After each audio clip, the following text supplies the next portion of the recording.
Honourable Member for Brampton Highlands, Norwood. Thank you very much, Mr. Speaker. Well, if we're elected, we'll make lots of announcements too, Mr. Speaker. Yesterday, the Government of Saskatchewan introduced a motion to abolish the Senate of Canada, as well repealing legislation that allowed the election of Senate nominees. The official opposition, the NDP in Saskatchewan, naturally supported this, since we have long called for the abolition of the Senate. Absolutely. Albertans, like other Canadians, have been disgusted by the expense scandal in the unelected and unaccountable Senate. To the Premier, will she follow the lead of Brad Wall in the Saskatchewan Legislature and introduce a motion in this Assembly calling for the abolition of the Senate? Honourable Premier. Well, Mr. Speaker, Alberta is proud of its record on Senate reform. We were the first jurisdiction in Canada to have legislation that would demand a Triple-E Senate, equal, elected, and effective, Mr. Speaker.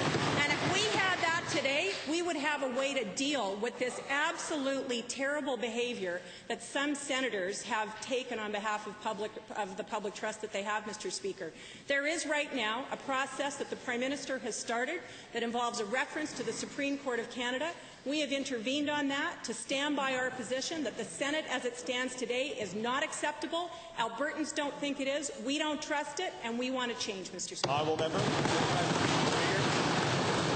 It's clear that there's no consensus around Senate reform, and given the amending formula of the Constitution of Canada, the kind of changes the Premier and her estranged cousins in the Wild Rose Party are supporting are not going to happen, Mr. Speaker. By sticking to the Reform Party policy of 30 years ago, this Premier will only ensure that the Senate will continue in its present form.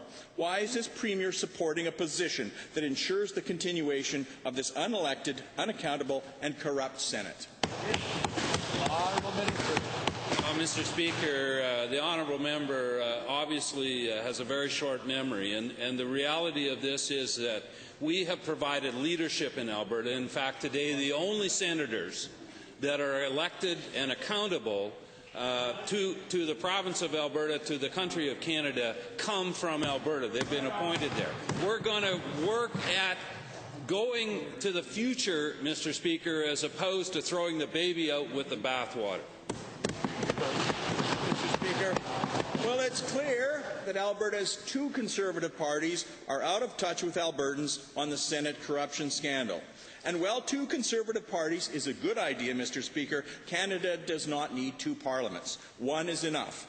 Why won't the Premier take a principled stand against patronage, corruption, duplication and waste, stand up for the people of this province, and call for the abolition of the Senate? Honourable Minister.